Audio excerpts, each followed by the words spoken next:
Fala, Breno, tudo E aí, bem? Bruno, tudo bem? Tudo Tranquilo? bem, bom dia. Deixa eu só colocar aqui o título da nossa live de hoje, para fixar aqui no comentário. Vamos lá, peraí. Jader, bom dia.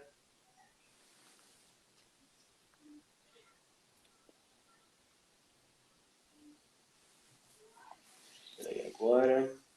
Novo normal é bom. O que será isso, né? Esse bicho de Exato. sete cabeças que ninguém sabe ainda direito o que vai acontecer. Nem na China a gente sabe. Pronto, comentário fixado.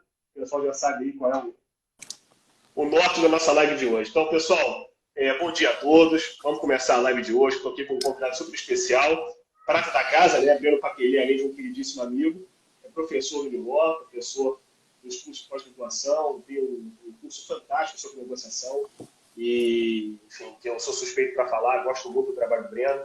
Além disso, o Breno também ele é especialista em negociação pela Harvard Business School, então também é um colega lá de Harvard.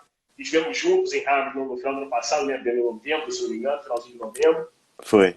Jantamos lá, enfim, e foi também um momento muito bacana.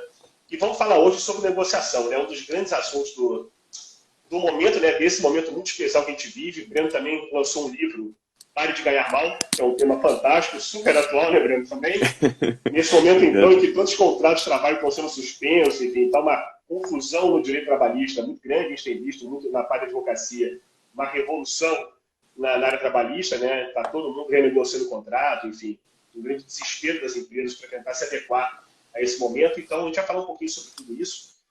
Eu queria primeiro, Breno, que você se apresentasse, falasse um pouquinho do teu currículo. Eu já falei aqui um short bio muito curto, mas eu queria que você avançasse um pouquinho mais, fala um pouco de você, o que você tem feito.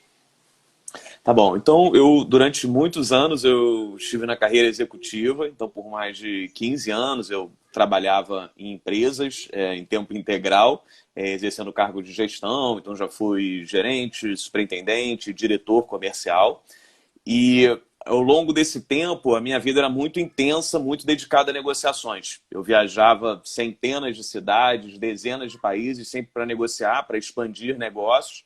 E comecei a me apaixonar por esse tema, comecei a ler cada vez mais sobre esse assunto da negociação, descobri o programa de negociação de Harvard, que é de onde vêm os principais pensadores sobre esse assunto.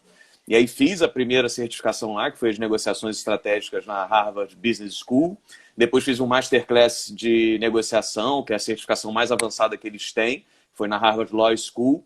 E quando a gente se encontrou esse ano, eu estava participando de uma conferência de pedagogia de negociação, em que eles reuniram professores do mundo todo para falar sobre como eles lidavam com esse assunto, como ensinavam nos seus países de origem. Então, primeiro, experiência prática, muito tempo de carreira executiva negociando, depois essa questão do conteúdo acadêmico, e nos últimos anos eu venho me dedicando a dar aula, produzir conteúdo sobre esse assunto, então dou aula na pós-graduação do Instituto Neoló, e parece que o Instituto Neoló até já previu esse aspecto das aulas terem que ser online, né, porque lá elas são essencialmente online, e no final do ano passado eu lancei meu primeiro livro, e estou começando já a estruturar a escrita do segundo livro também. A ideia é fazer isso nos próximos meses.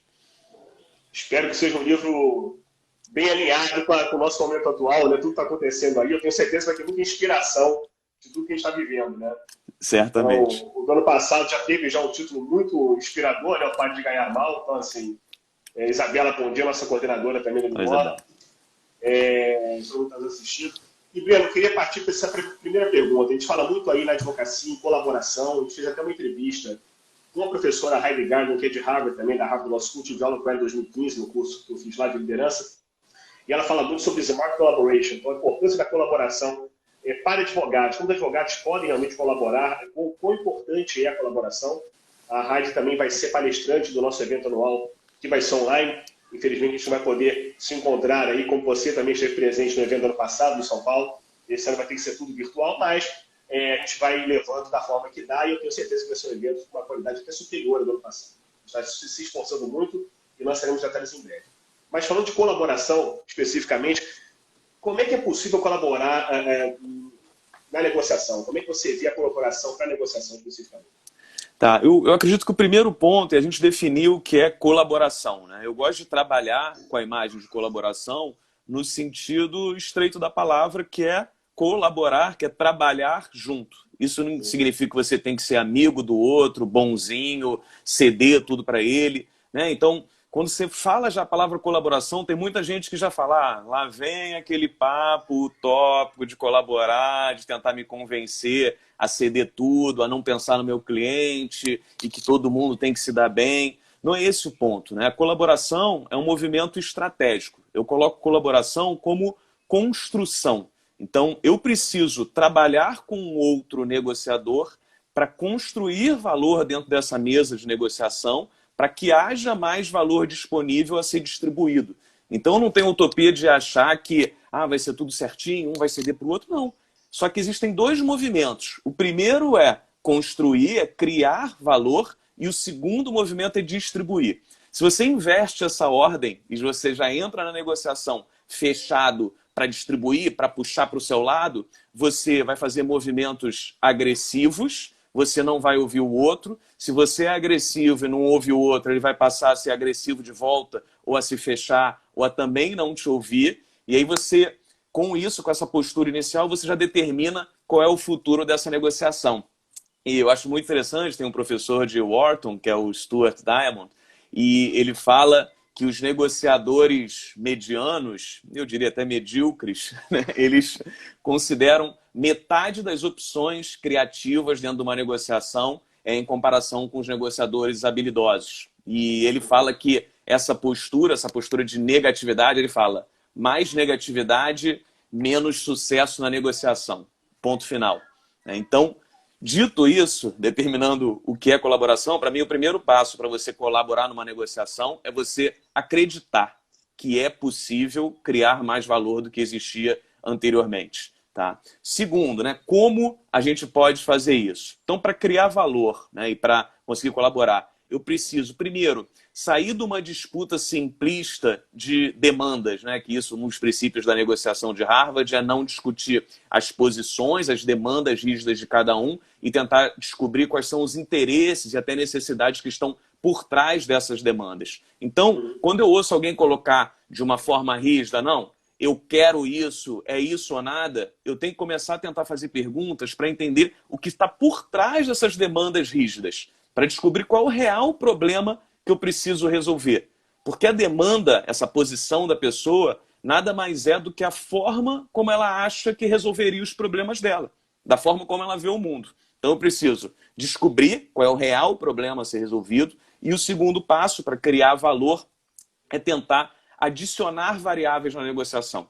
Sempre que eu disputo em cima de uma única variável, em geral valor nominal, essa fica uma discussão simplista, cada um puxando para o seu lado. A partir do momento que eu adiciono variáveis, que eu quebro esse problema em vários aspectos, eu consigo buscar trocas inteligentes. Eu consigo buscar trocas em que valoriza. Às vezes ela tem pouco custo para mim, isso que eu vou colocar na mesa de negociação pode ter pouco custo para mim e um alto benefício para você, e vice-versa. Então, a grande forma de criar valor numa negociação é quebrar um problema em vários aspectos, adicionar variáveis e buscar essas trocas inteligentes entre elas.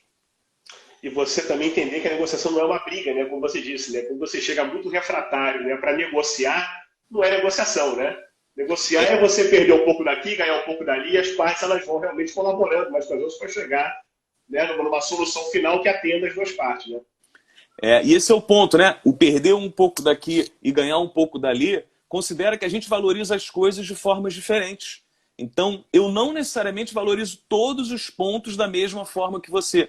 Então, se a gente for entrar, não queria nem antecipar esse assunto, né? Mas a gente vai entrar, por exemplo, nessa questão de negociação salarial entre empresa e funcionário, né? A gente parte do princípio que eles querem exatamente a mesma coisa. Então, a empresa quer pagar o mínimo possível, o funcionário quer ganhar o máximo possível. Claro. Se a gente pensar dessa forma simplista, não tem como eles fecharem um acordo sem alguém ficar satisfeito. Só que existem vários aspectos nessa discussão. Existe estabilidade no emprego ou garantia, existem os benefícios como um plano de saúde. Então, para mim, às vezes eu prefiro, num momento de crise, perder 5% do meu salário, ainda mais se eu ganhar pouco, e manter o meu plano de saúde e ter certeza de que eu vou fechar um acordo de 60 dias de redução da jornada e que eu vou ter uma estabilidade por mais 60 dias, para mim, nesse momento de crise, onde eu sei que vai ser muito difícil eu arrumar um bom emprego, saber que por 4 meses o meu emprego está garantido, para mim, vale mais do que 5, 10, 20, 30% do meu salário. E principalmente plano de saúde agora, né? Por conta desse problema todo que a gente não sabe quando vai precisar, né? Então essa corrida aos hospitais está cada vez mais louca, né? E, Breno, a gente tem falado muito também na advocacia, eu puxo muito para a advocacia, né? Que é a minha prática, a gente vai batendo essa bola com a tua parte do que é a negociação. Eu me formei em Direito, né? Apesar de eu não advogar, então estou em casa. Então, ótimo. A gente fala muito assim, na graduação, e você viu isso, a gente fala assim, sobretudo na disciplina de contratos, né? Uma das disciplinas do direito civil, que engloba o direito civil, é sobre o contrato. Mas quando é que a gente faz o contrato, quando a gente firma um contrato, o professor sempre falava, não, você firma um contrato todo dia, o dia inteiro. Qualquer coisa que você vai fazer, você está firmando um contrato. E tem um célebre exemplo quando você vai comprar coxinha de galinha na padaria. Você está firmando um contrato de compra e venda verbal. Então você compra, você paga, você tem, né, a coxinha como contraprestação daquele pagamento que você tem, você tem um contrato, né? Então a coxinha tem que estar com qualidade, o seu dinheiro não pode ser um dinheiro falso, tem outras questões. E como é que é a negociação no dia a dia, né? A gente também às vezes não percebe, mas a gente também faz negociação durante, né, vários momentos do nosso dia, né? Como é que você enxerga essa negociação do dia a dia que a gente não percebe às vezes o que está fazendo? A gente realmente não percebe. Tem um estudo de um professor nos Estados Unidos que ele pergunta para as pessoas quanto tempo elas acham que negociam no dia a dia delas, na semana. A maioria do pessoal estima, né, na média, eles estimam que negociam 14 horas por semana e os resultados na prática é de que elas negociam pelo menos 40 horas por semana. Caramba. Tem um outro estudo também do Daniel Pink que ele mostra que os profissionais passam até 80% do tempo negociando e que, na média, passam 40% desse tempo negociando.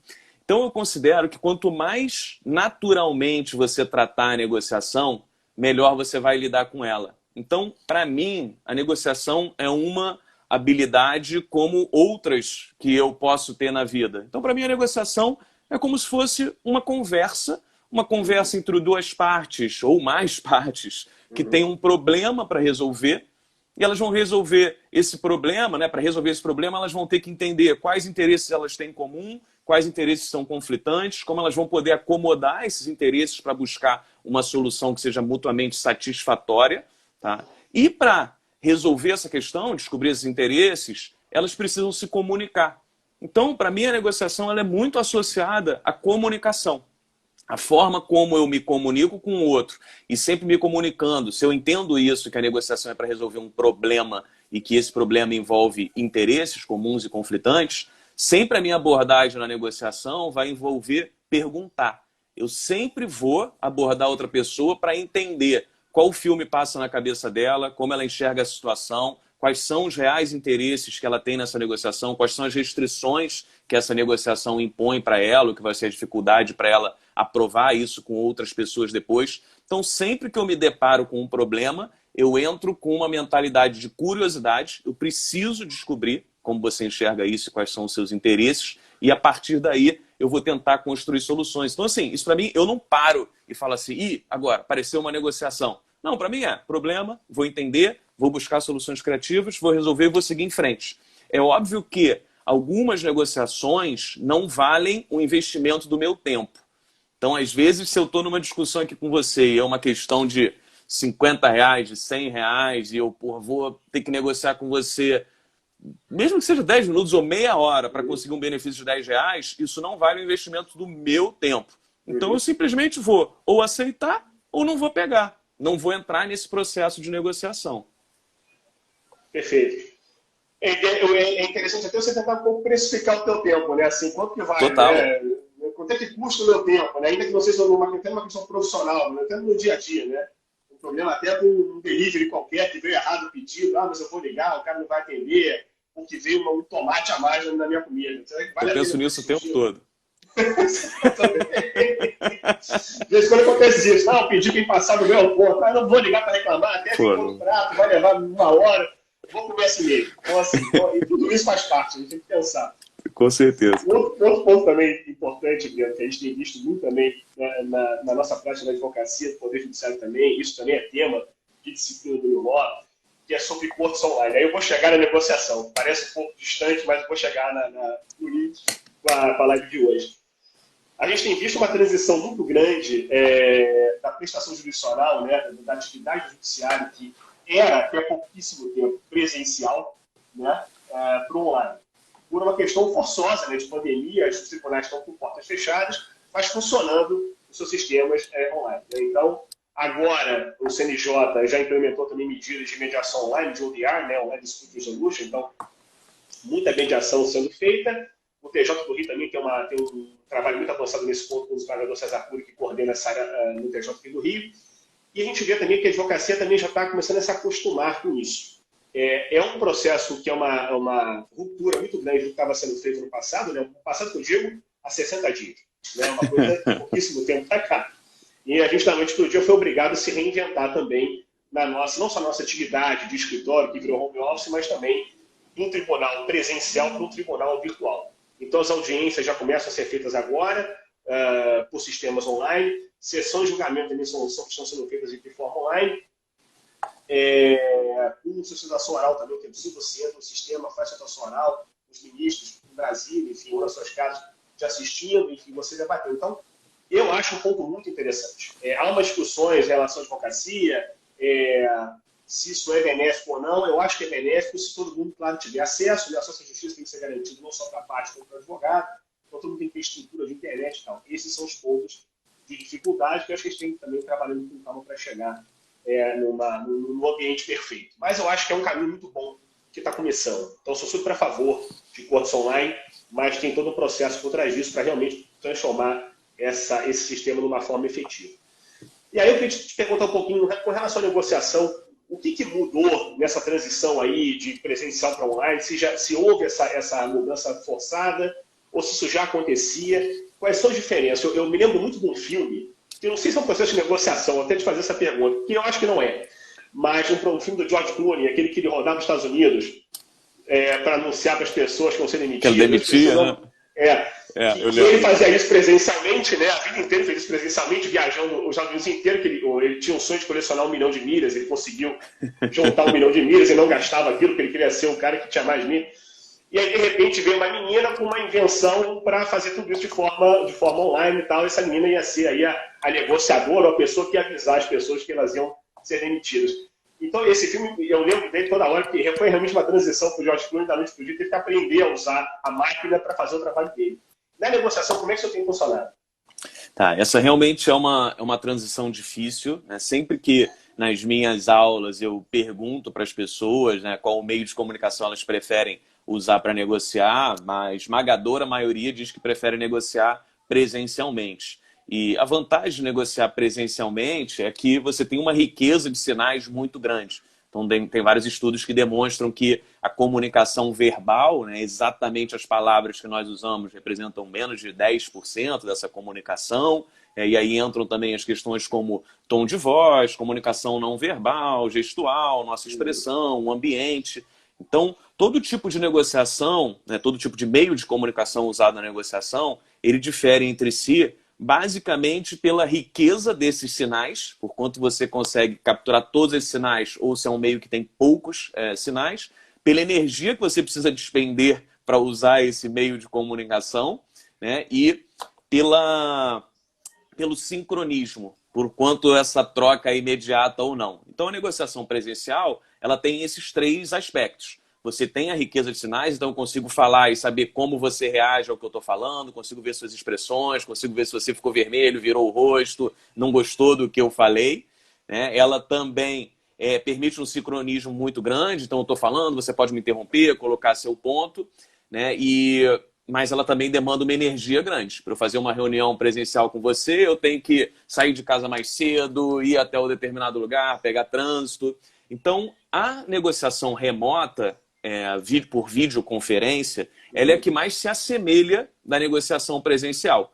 Porque eu ainda assim consigo te ver, ainda assim a gente consegue ter troca, consegue ter esse sincronismo, mas tem perdas, né? Então, obviamente, tem uma dificuldade de conexão, às vezes você pode não ouvir bem o que eu estou falando, às vezes eu posso conseguir não ler muito bem, eu não ter a sensibilidade em relação à sua expressão, mas eu acredito que pelas limitações que a gente tem vivido no momento, né, e por ser o único meio possível, ela é a que vai substituir. Muita gente vai até para negociações em que você não precisava tanto dessa riqueza dos sinais, a negociação por videoconferência vai ganhar força. Eu acredito bastante nisso. Porque tem casos, são negociações do dia a dia, você não precisa usar essa energia para estar lá.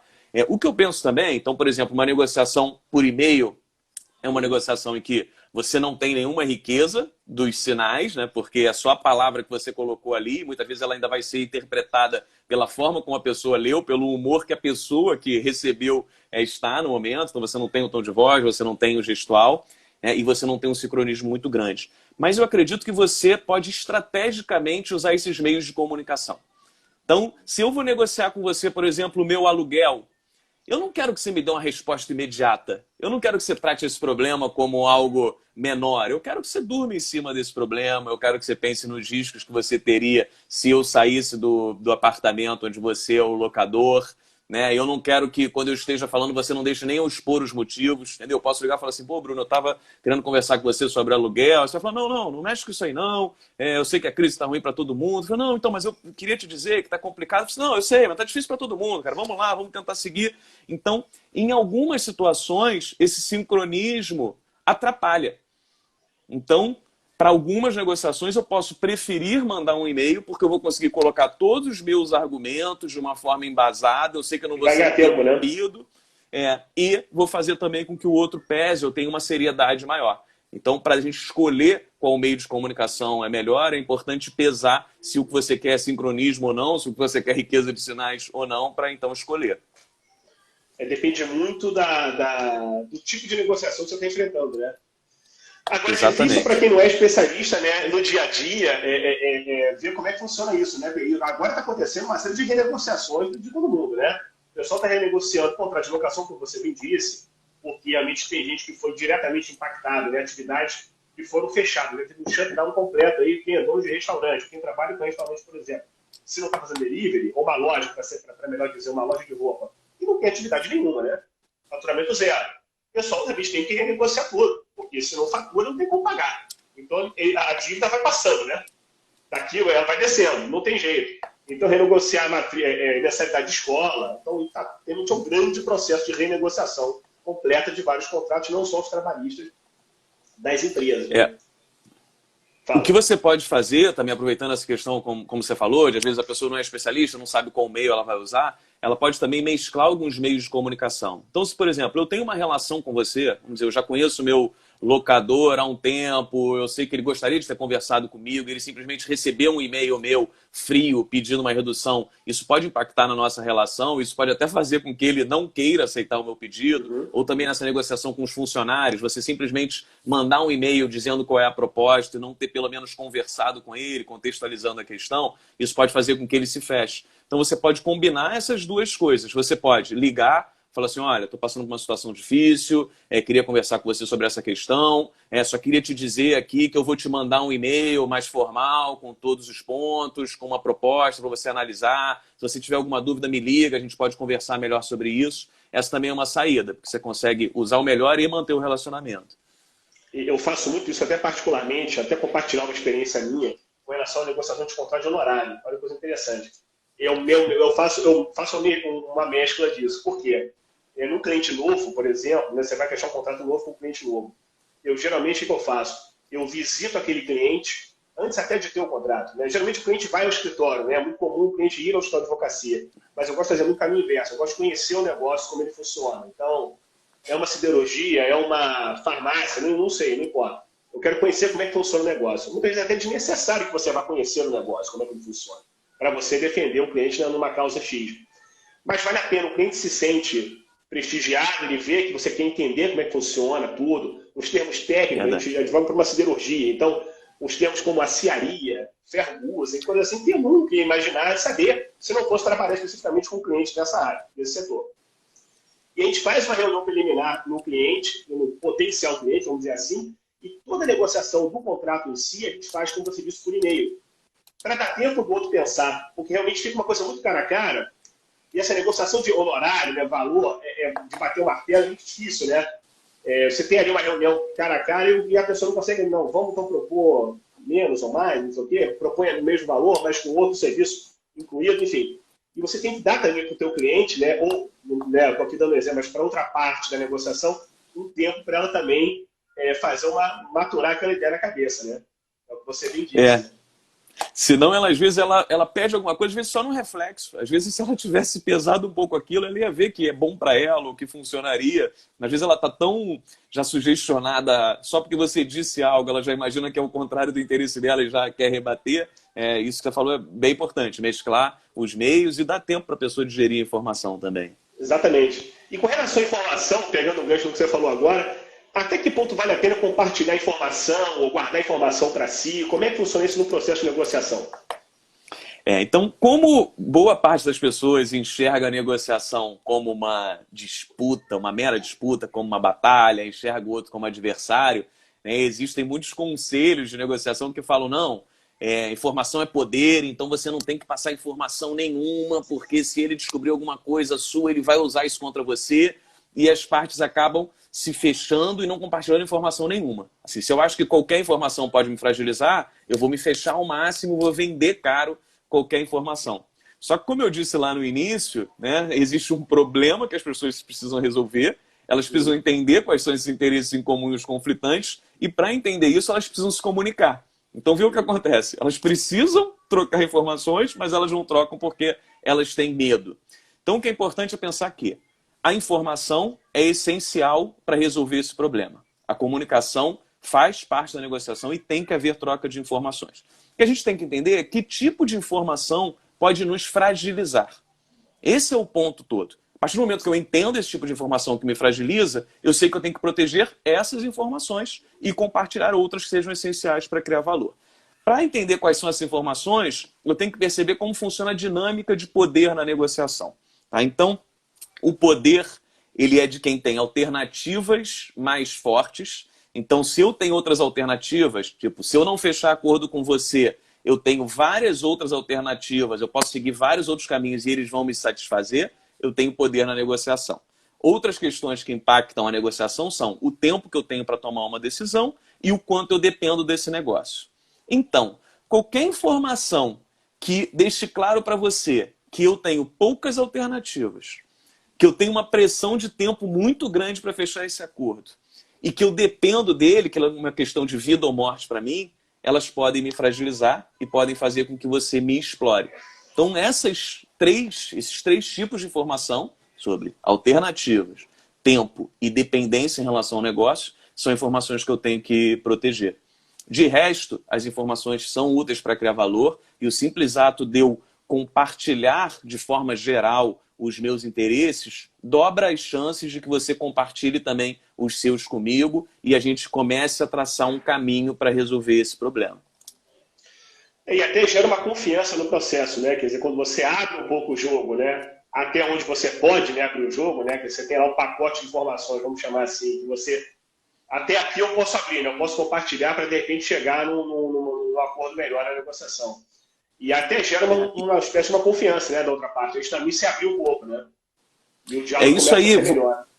Você não precisa já chegar e botando todas as suas cartas na mesa. Você vai construindo essa confiança aos poucos. Então, você compartilha uma informação que não vai te causar tanto dano e com isso você já fica com mais possibilidade de fazer uma pergunta para ele também responder. Né? Isso que você falou é isso. Gera uma boa vontade e gera uma reciprocidade. Às vezes, se eu estou fazendo perguntas e o outro não está respondendo, eu posso dar o primeiro passo. Eu compartilho uma informação e peço essa reciprocidade para ele. Então, você vai construindo aos poucos mesmo.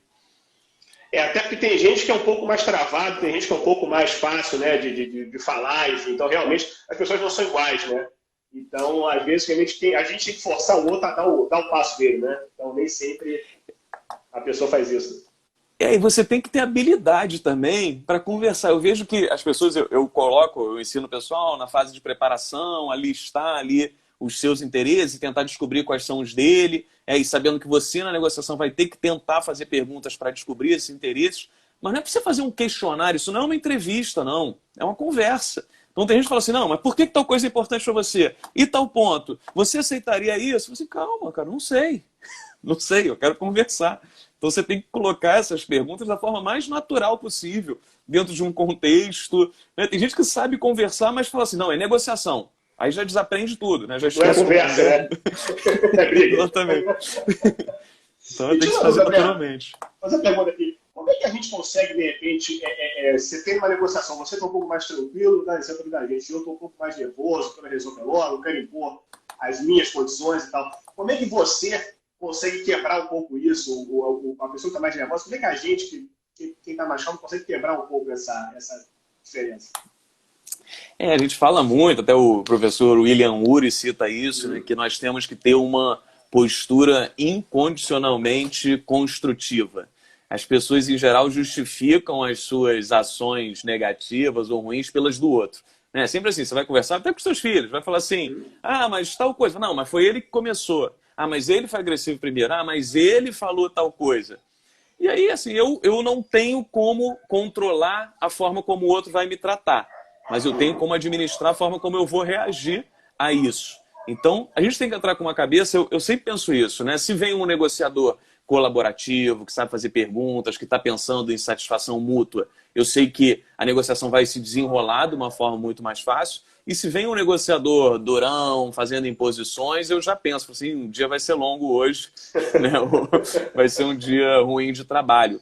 O que é importante é você mostrar, então essas pessoas que são duronas e querem impor, elas, na verdade, essa é a forma como elas aprenderam a negociar. E o que você tem que mostrar é que isso não vai te abalar, isso não vai te atingir, isso não vai fazer com que você ceda mais por isso.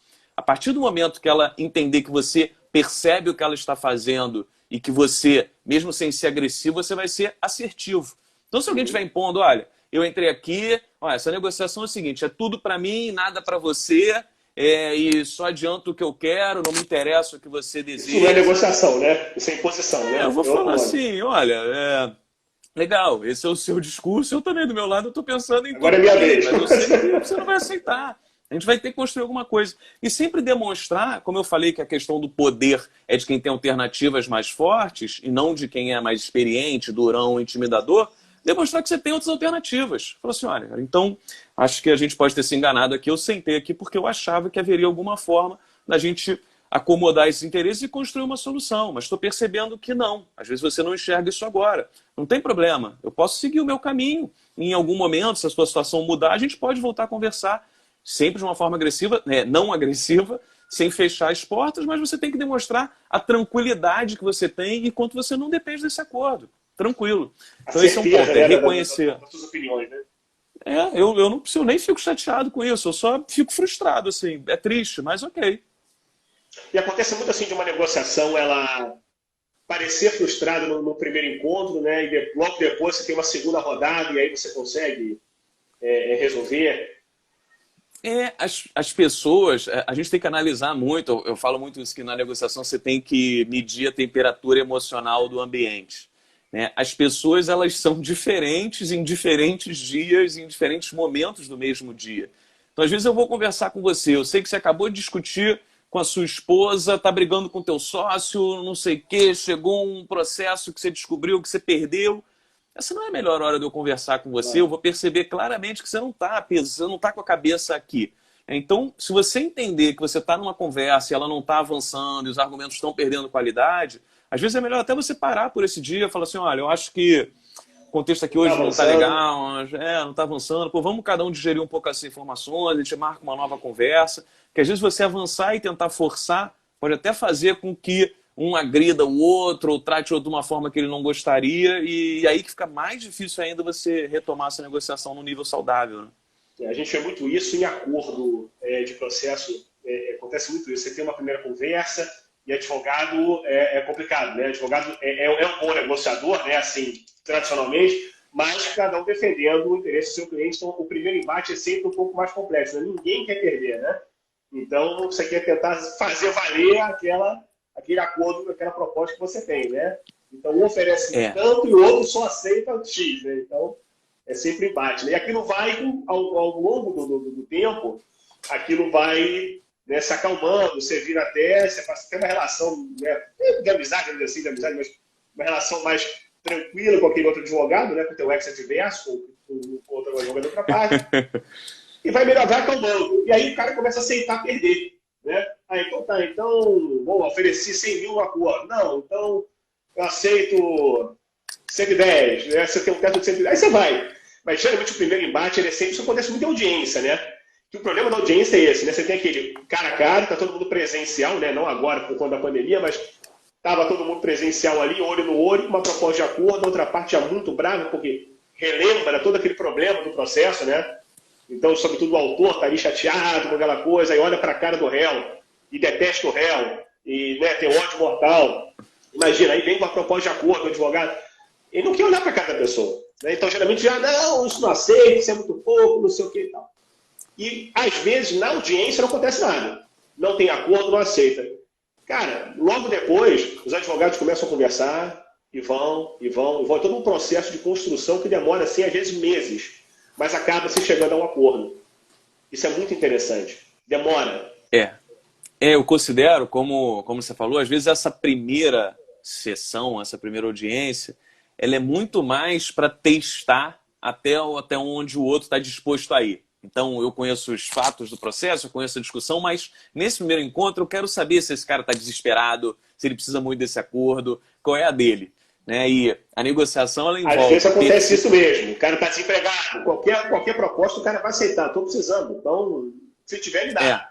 Aí, isso é verdade. Então, a primeira, muitas vezes, é de teste. A negociação envolve percepção e influência. A forma como eu percebo você, percebo a sua necessidade, a sua questão ali em relação a esse acordo, ela influencia a minha postura e a minha tomada de decisão. Então, se eu vou lá, eu faço uma proposta ridícula e eu vejo que você tremeu, eu falo assim, acho que ele aceitaria muito menos do que eu iria propor numa condição Aí você normal. fica até chateado, né? Eu tô oferecendo menos ainda. Exatamente. O cara aceita muito rápido, você, rapaz, eu tô oferecendo menos. A gente chama isso de maldição do vencedor, né? Porque eu fico muito pensando, eu vou fazer uma proposta e falo assim, bom, até que ponto ele deve aceitar? Será que eu mando acima, abaixo? Aí eu mando, você aceita de imediato e eu falo assim, dava para ter sido menos, né? Eu mando, você aceita o meu valor e eu fico frustrado. É a maldição do vencedor. Exatamente. Você acha que fez um bom negócio e acabou fazendo um mau negócio, entre aspas, né? Mas... Agora, vamos falar do assunto um pouco mais tenso, que tem a ver com o momento atual, que é renegociação de salário de colaborador, de funcionário, enfim, é um momento que está todo mundo renegociando o contrato, quando não está suspendendo, né? E aí eu queria te perguntar como é que você aborda não só essas questões de renegociação de salário, mas qualquer questão muito delicada com o colaborador, e que eu tenho certeza que muita gente está interessada nesse ponto específico, né, por aplicação direta no negócio de cada um, e no escritório de advocacia também não é diferente, né? Muito funcionário que não está realmente trabalhando, né? Todos estão fechados, então muitos colaboradores não vão ser aproveitados. Como é que você enfrenta essas questões mais difíceis assim na negociação? O primeiro ponto, quando você vive uma situação de crise, você precisa contextualizar a questão, essa discussão para outra pessoa. Então, certamente essa crise impacta todo mundo, mas certamente ela te impacta de uma forma, me impacta de outra, impacta o empregador de um determinado ramo de um jeito, o outro de outro. Então, as pessoas elas partem do princípio que está todo mundo sabendo. Fala assim, não, mas não tem como a pessoa não saber que a gente está numa crise, não tem como não saber, ela deve assistir jornal, ela vê as notícias, mas cada um experimenta a vida de acordo com as coisas que ela vê, com a sua realidade, com a sua experiência, com a sua formação. Então, a situação é diferente para todo mundo. Então, o primeiro passo, quando eu vou conversar com alguém, eu preciso contextualizar essa questão.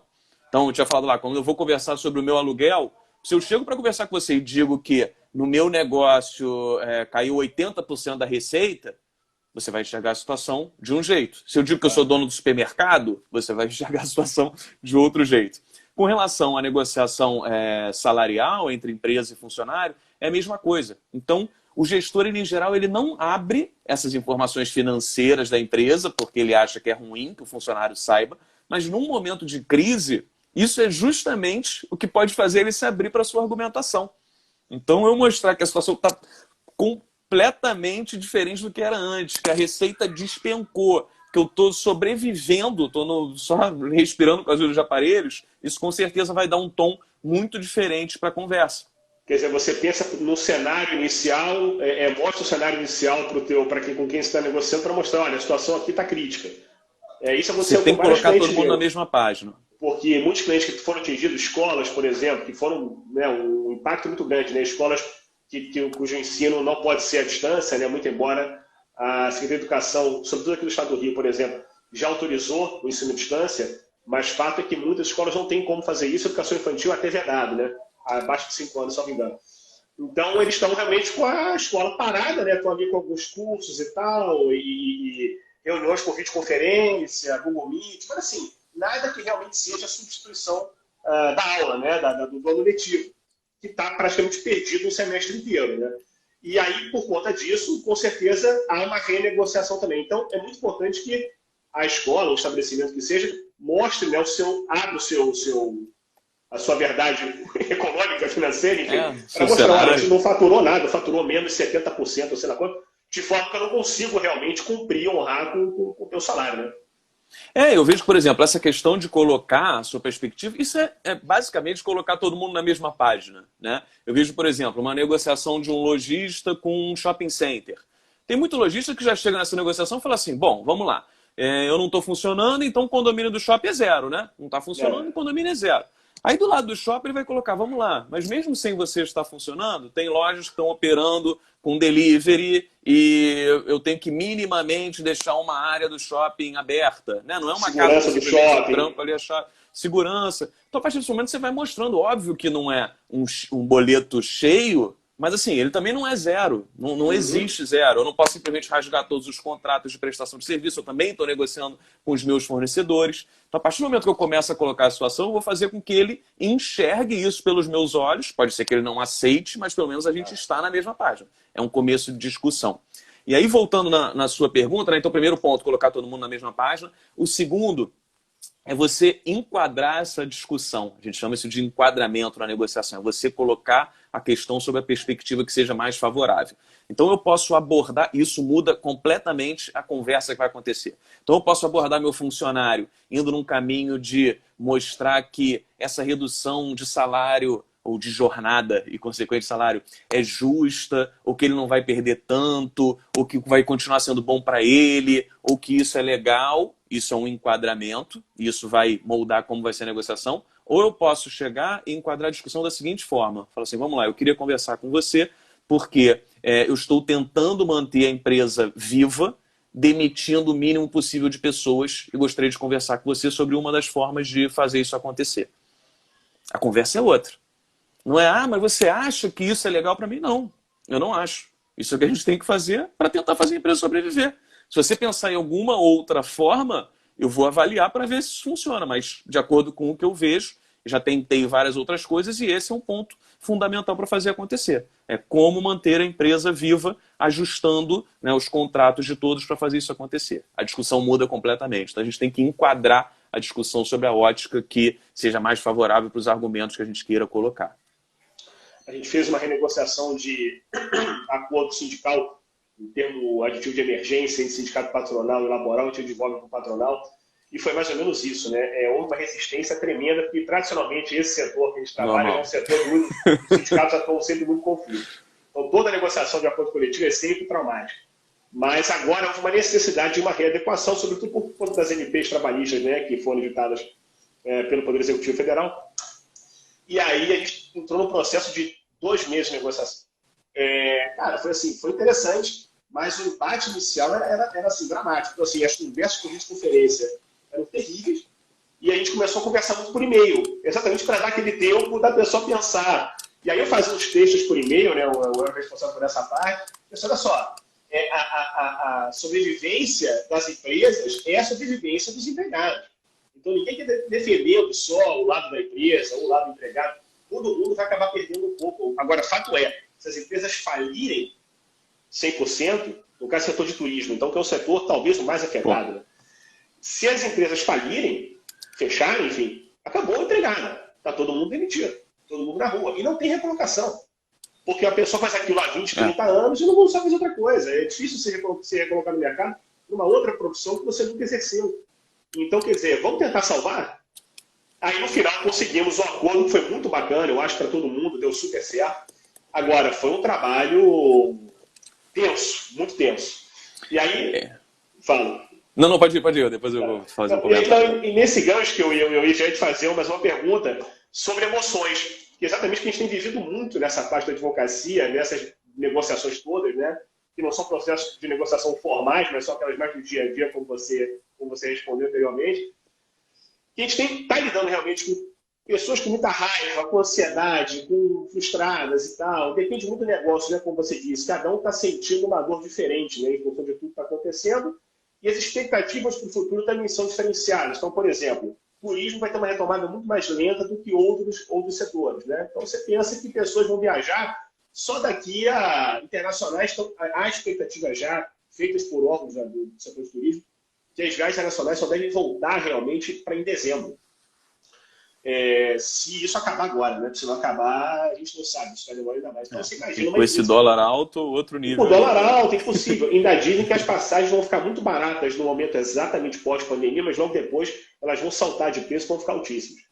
Essa é a expectativa pelo que eles estão vendo aí, usando as companhias aéreas como termômetro para medir a temperatura da crise também nas companhias aéreas. Então, acham que o preço das passagens vai dar um salto muito grande no segundo momento pós-pandemia.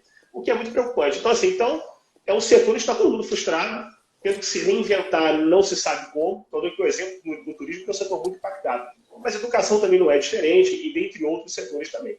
E aí há um mix, né, de emoções que transitam, né, de forma muito instável também, né? Então, tem uma hora que o sócio, o dono dessa empresa, acorda bem, e aí ele fica frustrado, e ele fica feliz de novo à noite. Enfim, é uma confusão de sentimento que a gente não sabe nem lidar direito.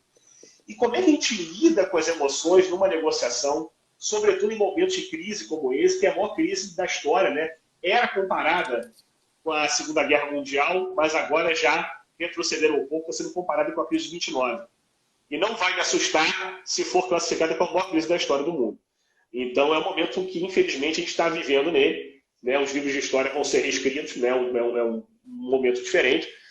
E eu queria saber de você como que essas emoções, essa turbulência de emoções também se aplica numa negociação, como lidar melhor com isso. O que é importante sobre as emoções é saber aceitar que elas estão presentes no processo. Porque eu vejo muitos conselhos, né, dizendo, não, você tem que isolar as emoções, é só um negócio objetivo, foque nos argumentos racionais, né? Quando você entra numa reunião de negócio, as emoções têm que ficar do lado de fora, mas elas estão presentes, ponto. Então, como você falou, num cenário de incerteza, como eu vou falar para outra pessoa, não fique ansiosa, não fique frustrado, vem aqui, vamos só falar de negócio, não vem com esse papo não. Isso a pessoa não começa a ficar desesperada e chorar também numa mesa de negociação, né? Quer dizer, não começa, aí você não tem como é que você lida com um processo desse. Como você disse, você tem que parar, gente, vamos deixar para outro dia? Aqui não dá, realmente não tem como. É muita emoção. Então, as emoções as negociações são entre seres humanos. E os seres humanos sentem os efeitos das emoções. E isso é algo involuntário para eles, ponto. Então, qualquer dica que te diga para isolar as emoções, ela não é aplicável no dia a dia. Pode ser bonita na teoria, mas não será aplicável no dia a dia. Uma negociação de robôs, né? Talvez no futuro, mas entre pessoas realmente difícil. Talvez, mas aí depois a pessoa vai ficar chateada com a atuação do robô na negociação. O robô que representou ela. É isso aí. Fala assim, esse algoritmo foi muito frio aí, deveria ter se engajado melhor. Então, assumindo que não dá para isolar as emoções, eu preciso saber lidar com elas. Então, como você tinha colocado nesse caso, né, às vezes as partes sentam para negociar numa audiência e às vezes tem rancor, tem raiva, tem questões do passado. Eu preciso entender que eu não vou avançar na negociação enquanto eu não superar esses obstáculos emocionais.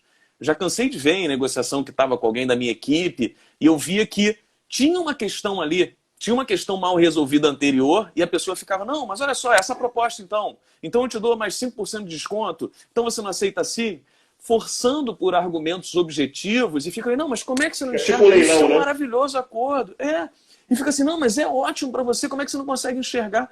Ele não consegue enxergar porque as emoções são obstáculos que fazem com que ele não enxergue, não escute, não considere seus argumentos.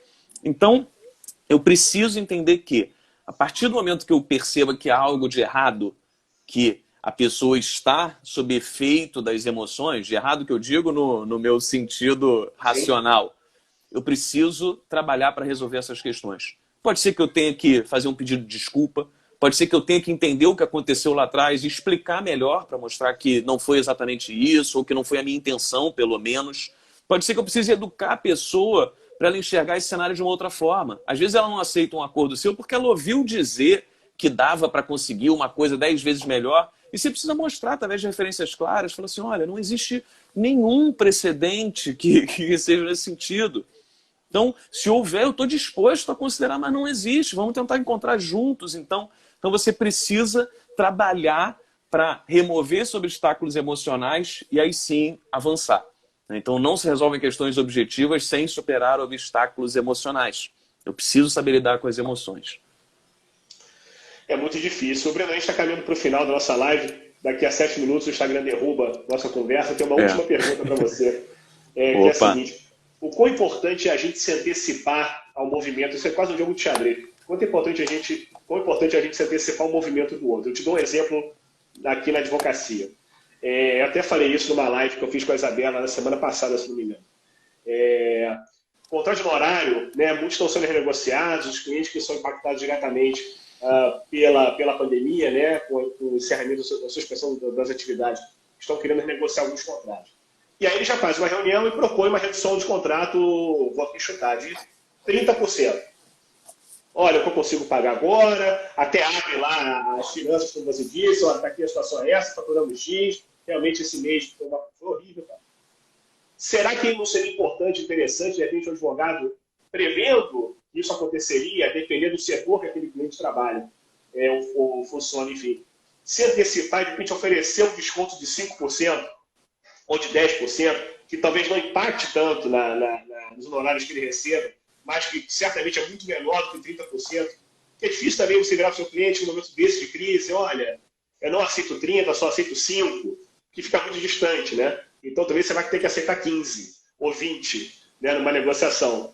Então, claro que vai depender. Mas o quão interessante é você se antecipar um movimento que o outro faça para você, de repente, trazer um benefício maior para o seu lado. É uma ótima pergunta, uma ótima reflexão também. Isso é um movimento estratégico e eu concordo com ele. Eu acho que você tem sempre que tentar, né, estar um passo à frente ou tentar, pelo menos, tentar identificar possíveis cenários. Né? E se você entender que a sua prestação de serviço, de acordo com a realidade do seu cliente, ela não é sustentável, você precisa agir com relação a isso. E aí tem duas questões, né? A gente chama na negociação de ancoragem, que é colocar uma referência de valor ou colocar uma referência na negociação. Isso é uma ancoragem, de uma forma mais ampla, mas é uma ancoragem. Se você se antecipa e coloca essa discussão, né, você primeiro vai mostrar que você está alinhado com a forma como o seu cliente pensa, você se preocupa com ele, que você está disposto a fazer um esforço por essa relação ou pela continuidade do negócio, e você coloca uma referência na negociação. Você coloca assim, olha, e minha proposta é essa. A partir daí, a discussão vai girar em torno dessa proposta que você colocou. Pode ser que ele diga, olha, Bruno, tem que ser um pouco mais disso aí que você colocou, ou isso ainda não resolve o meu problema, mas ela vai ser o eixo sobre o qual a discussão vai girar. Se, por outro lado, você espera que seu cliente venha pedir e ele decide que vai reduzir todos os contratos dele em 30%, a discussão vai ter que ser sua, mostrando por que, no seu caso, deveria ser menos de 30%. Mas essa é a referência de valor sobre o qual essa negociação vai se desenrolar. Então, é estratégico e não é, mais uma vez, não é questão de ser bonzinho, ser ingênuo. É um movimento estratégico. Você está se antecipando e você aumenta as chances de você ser tratado de forma diferente do que a média. Ainda que você negocie eventualmente você adicionar um novo serviço que você não prestava de repente para você manter aquele valor, enfim. Alguma coisa que para você não vá ser tão traumático, né, no seu trabalho interno do escritório, mas que para o cliente vai ser interessante. Né? Uma coisa que eu tenho dito muito na live que eu tenho participado pergunte para o seu cliente o que ele precisa agora. E geralmente ele vai ter um novo tipo de serviço que ele vai precisar. Os clientes estão desesperados, então estão preocupados, é um movimento novo, é tudo muito difícil. Então, certamente, antes de você ficar cobrando, buscando e tal, pergunta o que você pode fazer por ele. Certamente novas atividades vão surgir daí, né? E o que você colocou é interessante, estou atento ao tempo. Existem cara experiente lá já existem duas formas de você aumentar o valor do seu serviço. Uma é reduzir o preço dele, que é o que eu não gosto de fazer, e a outra é agregar escopo, né? Aumentar o escopo de trabalho. Então você pode fazer isso. Realmente, se você entender o que está complicado para ele pagar, você pode adicionar outras questões que valham para ele e com essa soma, com todo o agregado que você está oferecendo, faça sentido ele pagar. E outra variável que você possa adicionar também, às vezes você não precisa dar desconto. Às vezes o problema dele é simplesmente fluxo de caixa. Você pode parcelar uma parte desse pagamento de honorários lá para frente, você pode deslocar esse eixo de tempo. Então, quanto mais criativo você for para resolver esse problema, mais chances você tem de efetivamente resolvê-lo. É isso aí, gente. Muita criatividade nesse momento é fundamental para todo mundo. É inovar, né? Porque a gente fala de inovação que não é necessariamente tecnologia envolvida, né? Mas sim mudança de cultura, de mindset, enfim. A Maria Pia está perguntando aqui qual é o tema do novo livro. Se você puder dar um spoiler para a gente.